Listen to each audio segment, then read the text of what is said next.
Assalamualaikum warahmatullahi wabarakatuh.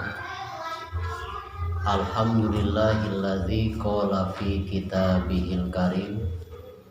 A'udzu billahi minasyaitonir rajim. Bismillahirrahmanirrahim. Wa min ayatihi an khalaqalakum min anfusikum azwaja litaskunu ilaiha wa ja'ala bainakum mawaddatan wa rahmah. Inna fi dzalika laayatil liqaumin yatafakkarun. Shadaqallahul azim. Wa qala an-nabiyyu sallallahu alaihi wasallam, man ahabba sunnati falyastasinna bisunnati wa min sunnati an-nikah. Pertama-tama marilah kita panjatkan puja beserta syukur kehadirat Allah Subhanahu wa taala yang telah memberikan nikmat yang tiada tara, yaitu nikmat iman dan Islam. Salawat beserta salam semoga tercurah atas baginda Nabi besar Muhammad sallallahu alaihi wasallam. Bahasan kali ini saya akan membahas tentang bab nikah. Bab yang berkaitan dengan masalah pernikahan, yang mana nikah ini ada menurut bahasa, ada menurut istilah. Pernikahan menurut bahasa adalah adomu wal jam'u, kumpul. Nah, jadi menurut bahasa, kalau banyak orang sedang berkerumun, minimal 2 atau 3, kalau menurut bahasa itu adalah sedang menikah. Buktinya adomu wal jam'u, menikah menurut bahasa. Di sini ada contoh tanah kahatil asjar. Di tanah kahat saling berkumpul, saling berdekatan. Al asjaru pepohonan. Jadi kalau banyak pohon di suatu tempat saling berdekatan, itu bahasanya adalah menikah menurut bahasa. Begitupun banyak orang, kerumunan orang dinamakan pernikahan menurut bahasa. Lain lagi pernikahan menurut istilah. Aqdun yatadammanu ibahata wat'in wajimain bilabdi inkahin wa tazwijin au ghairihima. Nikah menurut istilah adalah perjanjian yang mengandung untuk memperbolehkan seseorang melakukan persetubuhan atau jima dengan ucapan ankahtu atau tajawaztu, dengan mengatakan aku nikahkan atau aku kawinkan.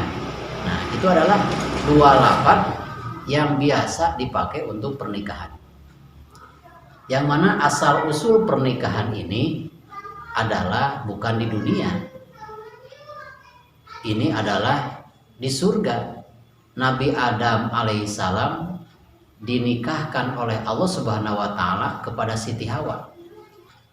Nabi Adam diciptakan dari tanah. Tanahnya pun bukan satu warna. Ada tanah kecoklat-coklatan, ada tanah keputih-putihan, ada juga tanah yang kemerah-merahan. Sehingga tidak aneh lagi bahwa anak cucu Nabi Adam termasuk kita kulitnya pun berbeda. Ada yang hitam seperti di benua Afrika, ada yang bule misalkan seperti di Eropa, ada juga pertengahan antara hitam dan putih coklat, yaitu yang berada di Asia misalkan termasuk kita berkulit coklat. Nah, Nabi Adam alaihissalam diciptakan oleh Allah Subhanahu wa taala dalam surga. Ketika sudah dimasuki ruh oleh Allah Subhanahu wa taala, Nabi Adam melihat ke atas, melihat ke bawah.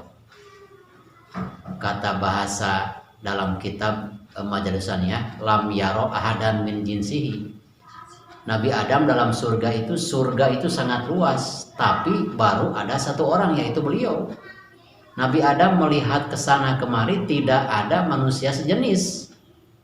Akhirnya tidur lagi Nabi Adam.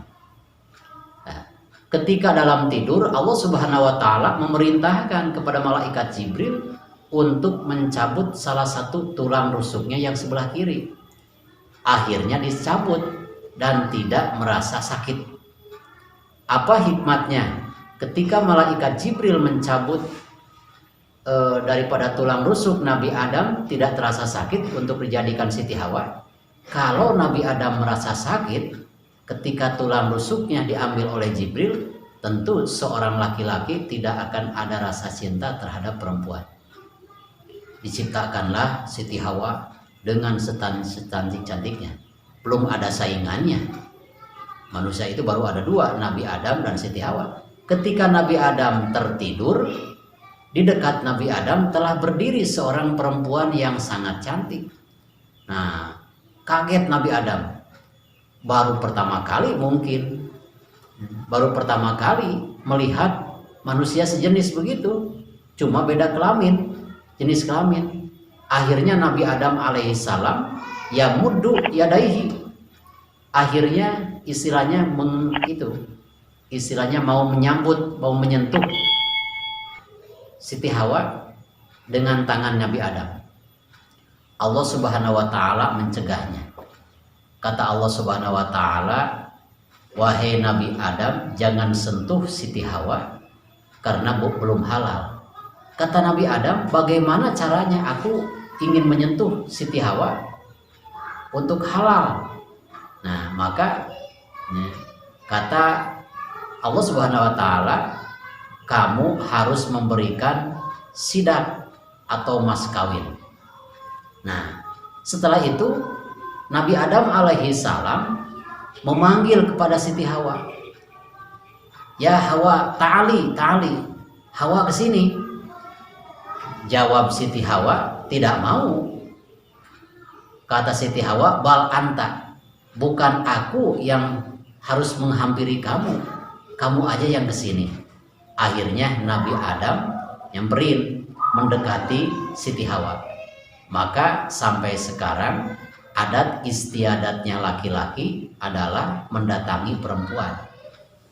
Jadi kalau ada perempuan misalkan mendatangi rumah pacarnya, itu overacting. Jadi tidak sesuai dengan apa yang dilakukan oleh Siti Hawa. Siti Hawa ketika dipanggil untuk menghampiri Nabi Adam menolak. Kamu aja yang kesini. Akhirnya Nabi Adam yang mengalah. Nah, kan sekarang zaman modern, zaman serba aneh. Bukan saja laki-laki yang nyamperin perempuan, tapi sekarang mau overacting. Kadang-kadang perempuan yang nginap di rumah laki-laki, naudzubillah. Ketika perkenalan pertama kali, Nabi Adam ketika melihat Siti Hawa, sampai-sampai beliau berkata, man anti waliman khuliqti. Siapa namamu dan untuk siapa kamu diciptakan? Nah, ini hebatnya perkataan Nabi Adam. Siti Hawa menjawab, anak Hawa khuliqtu li ajlika. Nama saya adalah Hawa. Saya diciptakan oleh Allah Subhanahu wa Ta'ala untuk menemani hidupmu. Khalaqani Allahu li ajlika. Saya diciptakan oleh Allah untuk menemani hidupmu. Nah, itu maka jangan aneh kalau laki-laki mau tunangan terlebih dahulu perkenalan, menanyakan namanya siapa. Kan begitu, Nabi Adam pun begitu, bertanya kepada Siti Hawa, man anti, siapa kamu? Dijawab oleh Siti Hawa, saya Hawa. Nah, setelah itu Nabi Adam mau menyentuh tangannya ke tangan Siti Hawa, dilarang oleh Allah.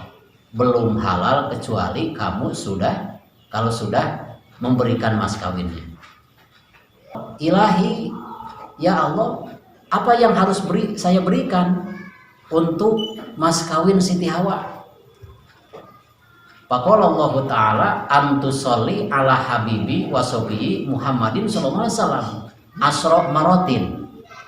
Wahai Adam, apabila kamu mau halal berhubungan dengan Siti Hawa, kamu harus membaca sholawat terhadap baginda Nabi Muhammad sallallahu alaihi wasallam sebanyak 10 kali.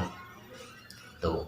itu Nabi Muhammad belum ada, tapi sudah diperintahkan oleh Allah Subhanahu wa taala manusia pertama untuk bersolawat kepada Nabi. Itu betapa mulianya Nabi Muhammad SAW, sehingga Nabi Adam menyadari walaupun Nabi Adam adanya pertama, Nabi Muhammad SAW adalah Nabi terakhir, menyadari betul bahwa betapa mulianya baginda Nabi Muhammad SAW, sampai-sampai bersolawat sama baginda Nabi Muhammad SAW dijadikan untuk mas kawin Siti Hawa. Inilah membaca solawatnya adalah 10 kali. Nah, maka ditikahkanlah Nabi Adam kepada Siti Hawa, langsung Allah Subhanahu wa taala yang menikahkannya langsung. Dengan Allah membaca khutbah dulu, ya, dengan membaca khutbah, dengan dalam kitab majelis diterangkan khutbahnya sangat panjang sekali. Mudah-mudahan segala apa yang telah saya sampaikan ada manfaatnya, masalah yang berkaitan tentang sejarah pernikahan. Selamat berjumpa lagi dalam tayangan berikutnya, yaitu keistimewaan orang yang bisa menghindari perzinahan. Wassalamualaikum warahmatullahi wabarakatuh.